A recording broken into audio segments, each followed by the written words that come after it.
Everyone looks out and sees that gray sky and says no good for flying, but if you're an instrument student, this is a huge opportunity.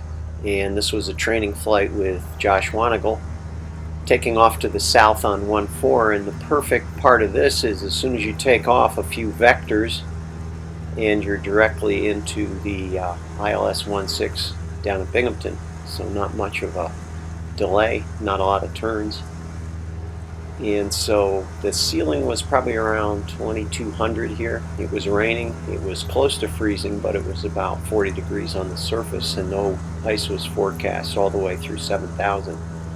So we had the pitot heat on, and we were obviously watching the temperature probe pretty carefully, but we didn't see any ice throughout the whole flight. And as you can see from the video, the rain is running back and there's really not that much solid stuff. But the plan was Ithaca, Binghamton, Elmira, back over to Ithaca. Pretty much the triangular phase, about lesson 24 in the instrument syllabus for the 141 instrument training. So here we are in the clouds and about over Cornell, talking to Elmira, being switched to Binghamton. And pretty quickly we're on the approach over here at Binghamton, getting vectored outside Owry. And I think you can see the blue light going off there, so we're just about at the final approach fix. And this is hugely valuable for someone that's going to fly in the clouds. You got to do it, you got to learn it, and you got to get confident. So perfect day for Josh to build up a little bit of skill and confidence.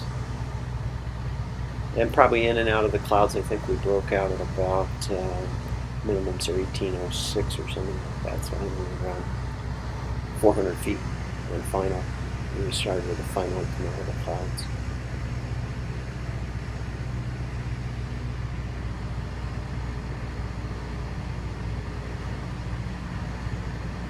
And this is something you can't simulate with a hood. You know, the clouds are in and out, you're being distracted by things flying by, and you have to focus on the instruments. Keep your scan going. And somewhere in here we start to break out solid. And so the outside view is a scan item, and when you get a good view of the runway and the VASI and the lights, then you go to visual guidance for the landing. So we did a touch and go, and then we were off on the takeoff. You can see the Doppler radar there at Binghamton as we climbed out on 16.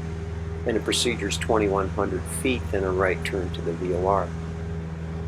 So just about as we're making that right turn to the VOR, we get back into the clouds. And the trick here is to get the Garmin 430 set up so that it's set for guidance up to the hold, and you unsuspend it so that it draws a line out there.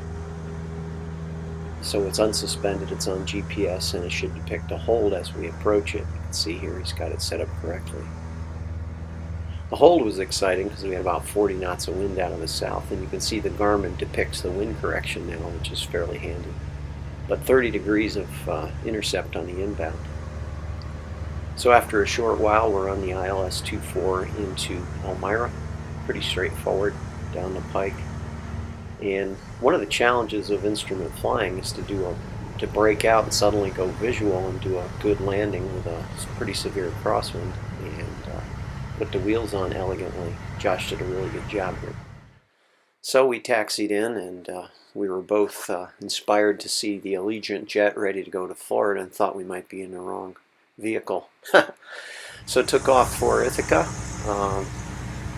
the RNAV 14 Zulu, and fortunately it was still pretty cloudy at Ithaca home base.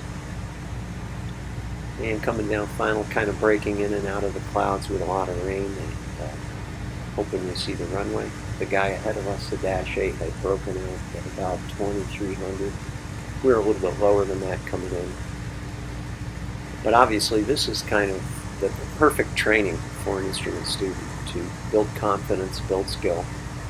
And we're so lucky to have the ability to do this whole round robin with 3 approaches, a hold, and I think we burned about 2 hours total.